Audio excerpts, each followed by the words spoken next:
Doctor साहब, टांगों में क्रैम्प्स पड़ना यानी जैसे खिंचाव हो जाता है और पेशेंट ऐसे फील करता है जैसे मैंने पैरालाइज हो जाना और बहुत शिद्दत का दर्द उठता है, इसका बिना दवाई के कोई इलाज बता दें। अस्सलाम वालेकुम व रहमतुल्लाहि व बरकात। क्रैम्प्स, जिसको आम हरफे ज़ुबान में कहते हैं कड़ल पड़ गए, और अक्सर लोगों को कड़ल पड़ जाते हैं और कुछ लोग कहते हैं नाड़ पे नाड़ चढ़ जाती है। जी जी, मेरे मोहतरम भाई और बहनों, इसका बेहतरीन इलाज अंजीर है। सही।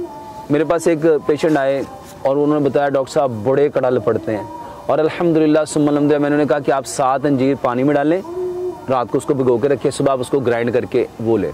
और अल्हम्दुलिल्लाह सुम्मा अल्हम्दुलिल्लाह उन्होंने एक हफ्ते बाद मुझे बताया कि डॉक्टर साहब अल्हम्दुलिल्लाह वो नुस्खा आपका इतना ज़बरदस्त है कि जब हमने लिया अल्हम्दुलिल्लाह 5वें 7वें दिन ही मेरे वो क्रैम्प्स ठीक हो गए। इसके अलावा मेरे मोहतरम भाइयों बहनों, जैतून के तेल में अगर हम अंजीर को भिगो के रखें तो 2 अंजीर सुबह, 2 दोपहर, 2 शाम जैतून के तेल में डिप करके, ये क्रैम्प्स का बहुत ज़बरदस्त इलाज है।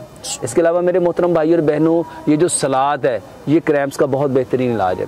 इसके अलावा मेरे मोहतरम भाइयों और बहनों, काले चने का शोरबा, काले चने जो का शोरबा है ये क्रैम्प्स का बेहतरीन इलाज है। इसके अलावा मेरे मोहतरम भाइयों और बहनों, क्रैम्प्स के लिए बेहतरीन चीज़ मेरे मोहतरम भाइयों और बहनों कलवंजी और मेथीदाने का पानी है। और इसके अलावा क्रैम्प्स का बेहतरीन इलाज हल्दी, दालचीनी, सौंफ, ये जो गोल्डन मिल्क है जिसका बेहतरीन इलाज है।